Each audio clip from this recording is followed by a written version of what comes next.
Hey guys, do you know that 90% of doctors writing OET, they usually fail the writing parts due to just this one paragraph.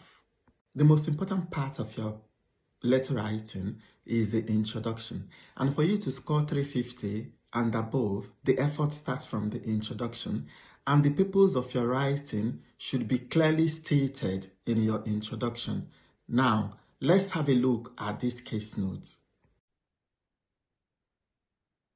Now, looking at this case note, we can see that you are a doctor working in the emergency department at a district general hospital, and we can see the patient's name, the age, the gender, and we can see the presenting complaint. This patient has had shortness of breath for 3 days with all these other symptoms.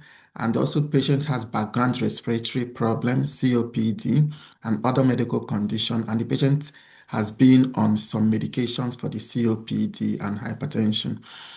These are the patient's social history, and these were your examination findings, your investigation. And this was what the patient was diagnosed in the ED and the management given to this patient.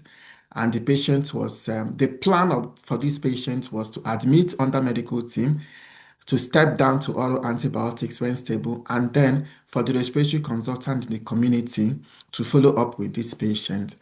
And you are now asked to write a referral letter to the respiratory consultant outlining Mrs. Collins' presentation, relevant findings, management provided, and the reason for the referral. Now, we are going to write two different introduction, and I will show you the mistakes that some candidates usually make.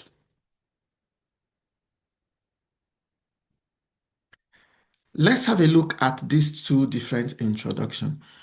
If you look at this first sample, the first sample says, I am writing to refer Mrs. Mary Collins, a 68-year-old woman with known COPD who presented to the emergency department with a 3-day history of worsening shortness of breath, productive cough with yellow sputum, fever, and increasing lethargy. Now, in this first introduction, the problem or the situation why this patient came to the emergency department was clearly stated with even more details, which is okay, nothing really bad about it at all. But there is something lacking in this introduction. The purpose is not so crystal clear. Now, let's look at this other introduction. I'm writing to refer Mrs. Mary Collins, a 68-year-old woman who was treated for acute exacerbation of COPD due to community-acquired pneumonia and would need to be followed up in the community. This introduction is a clearer introduction. Why? Because it has stated clearly the problem or the situation surrounding this patient. Secondly, it highlighted what we need the respiratory consultant to do for this patient.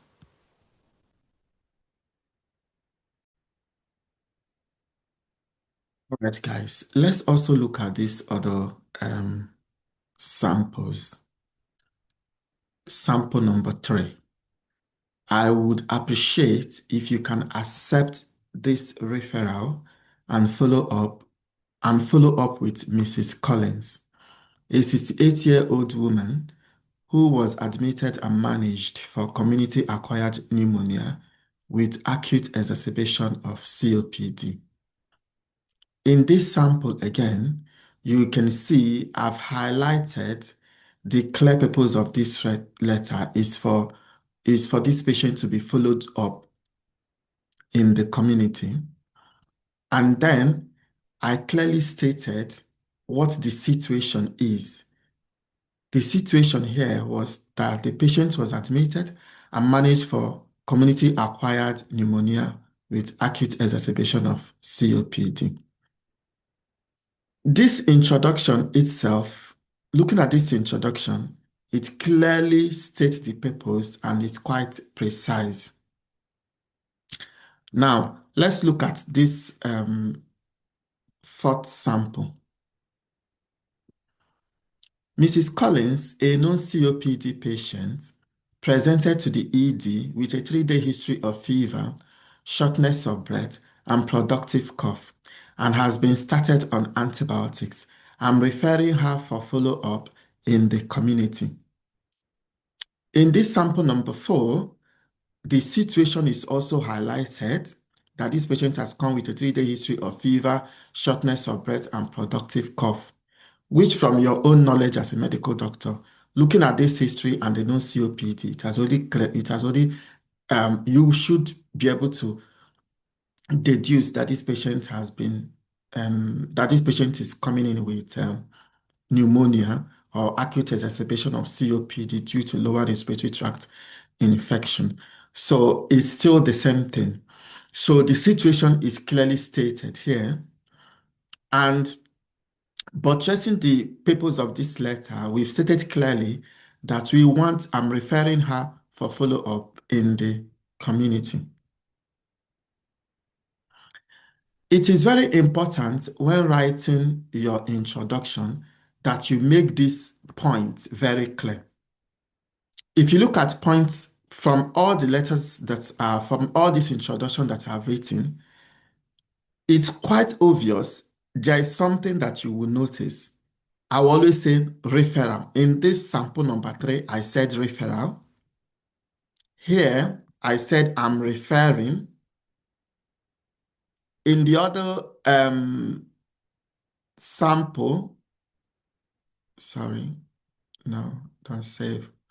Oh, here, I said I am writing to refer. Yeah. So I highlighted what type of letter it is in the introduction. I stated what the problem or situation is, those ones highlighted in blue. And I stated clearly what I want the reader to do for the patient. So these 3 factors, these are the main important factors or the main important points you need to bring in your introduction to make the purpose very clear and precise. Okay. Just to show you the case note once again, because if you look at the writing task in the case note, the writing task clearly states that this is a referral letter. So I made it clear in the introduction, whether I'm saying refer, referring, or however I put it, that I use that term refer in my introduction, in all the introductions that I made. Then secondly, these patients, the main problem why this patient came in, these were the symptoms, and this is your diagnosis. So in some of the introduction, I decided to use the diagnosis, and in some of the introduction, I decided to highlight the chief symptoms. So whatever format you decide, whatever one you decide to choose, that's absolutely fine. But you should make the problem very clear to the reader what the problem is. That's what you've done for this patient, or I will say what the situation is in that letter writing. Yeah. And finally, you will now highlight what you want the reader to do for this patient. In this case, we want this reader to follow up. That's the respiratory consultant to follow up in the clinic. So these 3 points, always try as much as possible to highlight them in your introduction if you are really aiming to score 350 and above. Yeah.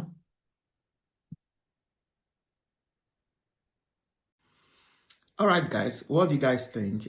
You can see that the second sample is better than the first answer sample. So I would really advise or encourage that you try to write your own introduction and post it in the comment section. I will have a look at it and give it a grade. All right, guys, see you again for the next section. Bye.